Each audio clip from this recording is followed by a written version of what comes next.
Kendin Yaparsın YouTube kanalımdan herkese merhabalar. Patlamış bir led lambayı nasıl pratik bir şekilde bir çay kaşığıyla tamir edebiliriz? Bunu paylaşacağım arkadaşlar.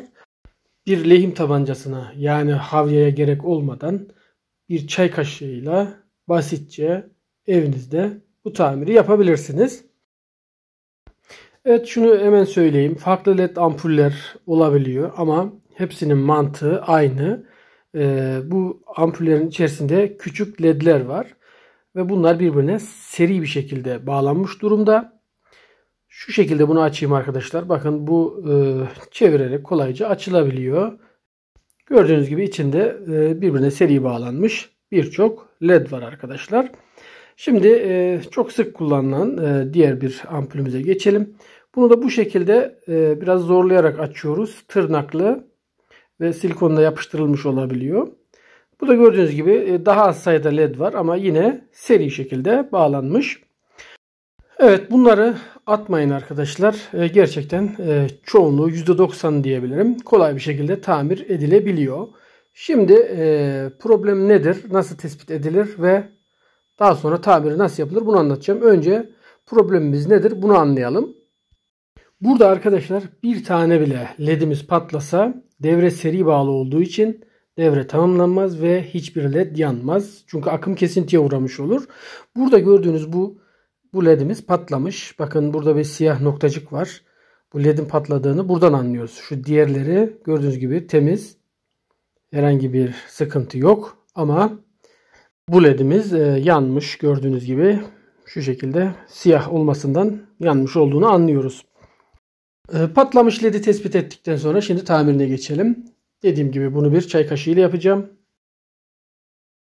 Şimdi bir tanesini tamir ederek arkadaşlar nasıl yapıldığını göstermek istiyorum. Öncelikle ampulümüzün bu fanus kısmını hafif zorlayarak çıkarıyoruz. Tırnaklı bir yapısı var dediğim gibi ve silikonla yapıştırılmış olabilir. Hafif zorlamamız gerekiyor. Şimdi arkadaşlar patlamış ledimizi tespit edelim. Evet, gördüğünüz bu 2 numaralı led arkadaşlar. Bakın ledlerin numarası yazıyor. 2 numaralı ledimiz patlamış. Şöyle yakından göstermek istiyorum. Siyah bir noktacık var. Diğerleri sağlam. Şimdi bu ledi önce çıkaracağız, yerinden kazıyıp çıkaracağız. Daha sonra da tamirini yapacağız. Bakın böyle kaşığın ucuyla yerinden çıkarıyorum. Bunun için arkadaşlar bir tornavida veya bir bıçak da kullanabilirsiniz. Ama ben hani bıçak veya tornavidayı tercih etmedim. Biraz daha bu işlerde riskli olduğu için kaşığın ucuyla gördüğünüz gibi ledi kazıdım ve altından bu alüminyum plakası açığa çıktı arkadaşlar. Şu anda burada şöyle düşünebilirsiniz. Bir tel kopmuş gibi düşünebilirsiniz. Burada devre kesintiye uğruyor. Bunu bir lehimle bu şekilde birleştireceğim. Yani bir düz bağlantı yapmış olacağız. Böyle tutuyorum ve kaşığı bir pürmüzle ısıtıyorum ve lehimi eriteceğim bununla. Yani isterseniz bir çakmakla da ısıtabilirsiniz veya ocakta ısıtabilirsiniz. Önemli olan kaşığın ısınmış olması. Ve şimdi lehimi eritiyorum. Ve bağlantıyı yapmış olduk. Yani düz bağlamış olduk. Olayın özeti bu. Patlamış ledi iptal ediyoruz. Yerine lehimle küçük bir bağlantı yapmış oluyoruz. Şu anda işlem tamamdır. Arkadaşlar bunu bir çay kaşığıyla basitçe yapabildik. Dediğim gibi başka bir metal cisim de kullanabilirsiniz. Bir tornavida veya bir bıçakla da yapılır. Yani evinizde lehim makinesi yoksa, havya yoksa gidip almanıza gerek yok. Kolayca bu şekilde yapabilirsiniz.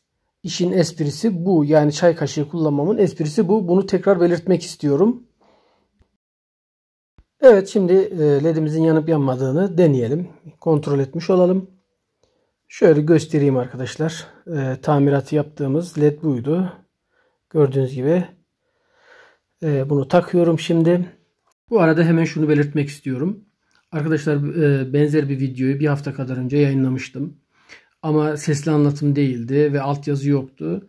Anlaşılmayan bazı noktalar olduğunu yorumlarda okuyunca sizler için tekrar paylaşmak istedim. Şimdi açıyorum ledimizi.